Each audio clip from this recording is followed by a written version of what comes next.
Bismillahirrahmanirrahim. Ucapan burung hudhud walaha arasyun azim ini mengandung kamus kata al-azim itu sendiri. Bila bangunan yang dikatakan azim ini kita bikin kerangkanya dan kemudian kita balik, ternyata dia mengekspresikan jurang yang dalam. Jurang yang dalam ini yang dikatakan dalam kisah Nabi Musa, kullu firkin kattaudil azim. Tiap bagian seperti jurang yang azim. Jadi al-azim di sini adalah maknanya dalam, panjang. Sehingga al-azim itu maknanya, arsun azim itu maknanya adalah bangunan yang menjulang tinggi. Jadi ditemukannya arsun azim yang dikatakan oleh burung hudhud itu merupakan kamus dari kata al-azim itu sendiri.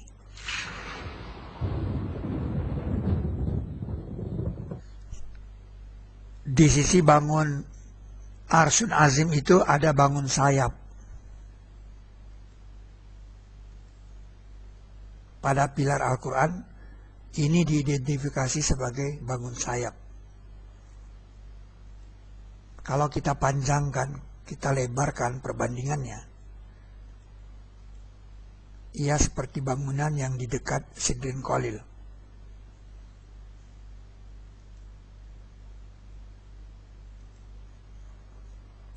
Di sini diberi kode tangganya 234. Seperti kita ketahui, kode 234 ini adalah kode sayap malaikat. Dia yang menjadikan malaikat sebagai utusan-utusan yang mempunyai sayap 2, 3, dan 4. Di arupa datu, 1/8-nya melihatkan 2, 3, 4. Itu sebab dikatakan juga bahwa ars Rabbimu dipikul oleh 8 malaikat. Dan malaikat atas bagian-bagiannya dan memikul ars Rabbimu di atas mereka pada hari itu 8. Jadi Borobudur itu mengekspresikan 1/8-nya itu adalah kode malaikat dengan kode 2, 3, 4. Itulah Borobudur versi Al-Quran. Dan malaikat atas bagian-bagiannya dan memikul ars Rabbimu di atas mereka pada hari itu 8. Dia yang menjadikan malaikat sebagai utusan-utusan yang mempunyai sayap 2 dan 3 dan 4. Ars itu pindah di sisi Nabi Sulaiman alaihissalam. Pada matematika Islam 3 telah ditemukan model dari molekul air. Nah, molekul air ini hidrogennya membentuk sudut 104,4 derajat. Sudut 104,4 derajat pada air ini kita temukan juga antara Safa dan Marwah. Dengan demikian, kita mengerti mengapa Siti Hajar ditinggal di tempat yang tidak ada air, agar ia berlari-lari dengan moto mencari air.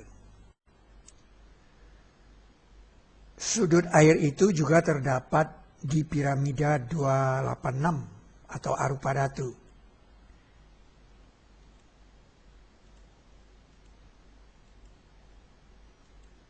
Yaitu 104,6 derajat.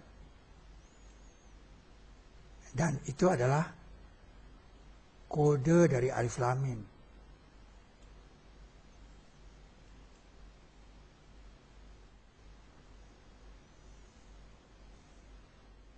Dengan demikian, pada ars itu ada kode air.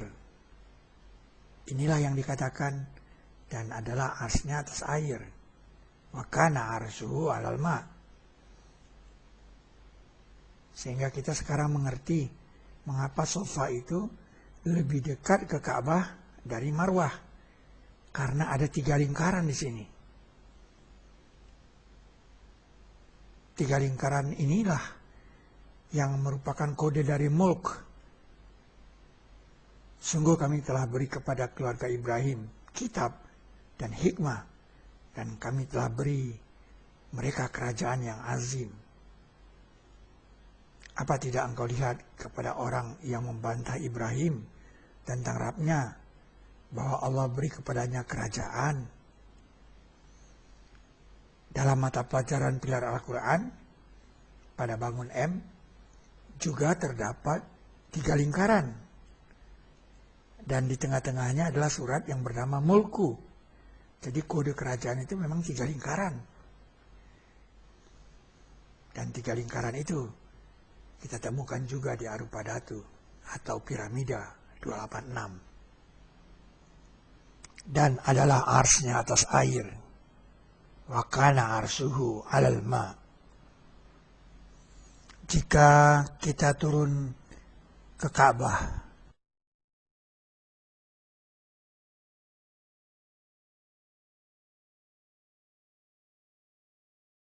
arah dari Hajar Aswad itu adalah garis yang ditarik dari rukun Syam ke Hajar Aswad. Garis ini kalau kita perpanjang, dia akan menghadap ke Indonesia.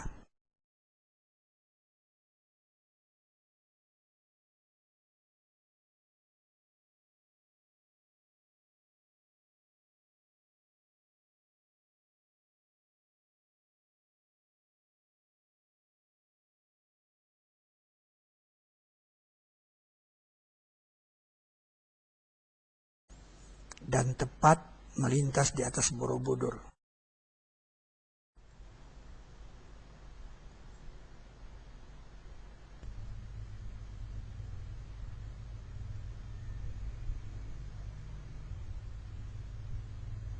Bisa jadi suatu hari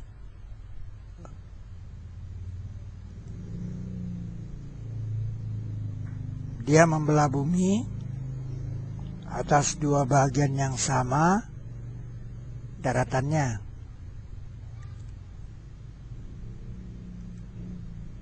Di dalam Al-Quran dikatakan atau dipotong dengannya bumi. Maka Al-Quranlah dia. Aukut ti'ad bihil aradu.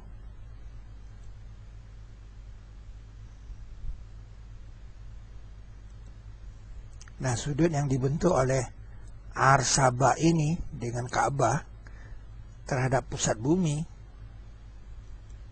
itu 63 derajat.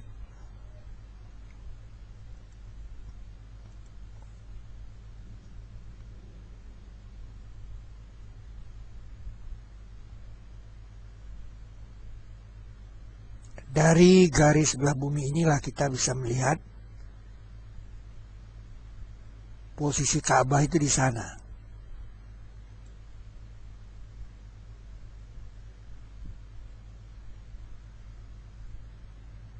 Dan bila 2R ini kita letakkan di garis singgung ini,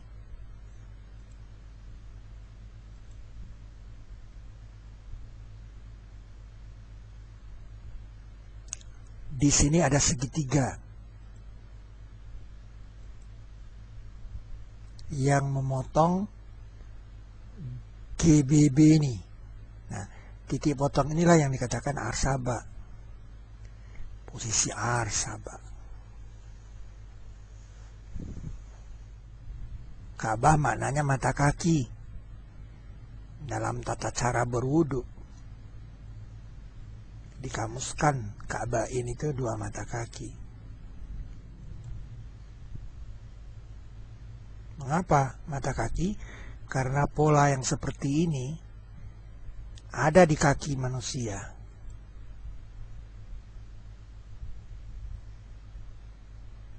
Inilah ayat di ufuk, dan ini ayat di dalam diri manusia. Dan inilah ayat yang dijanjikan ingin dilihatkan, sehingga terbukti bagi manusia bahwa Islam itulah al-haq.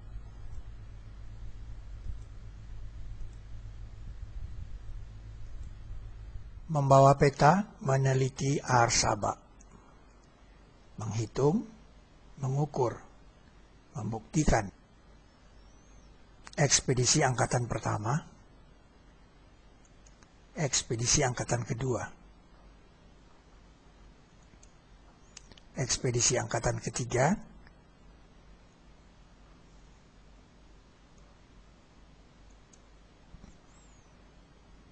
Arsaba di Lembah Semut.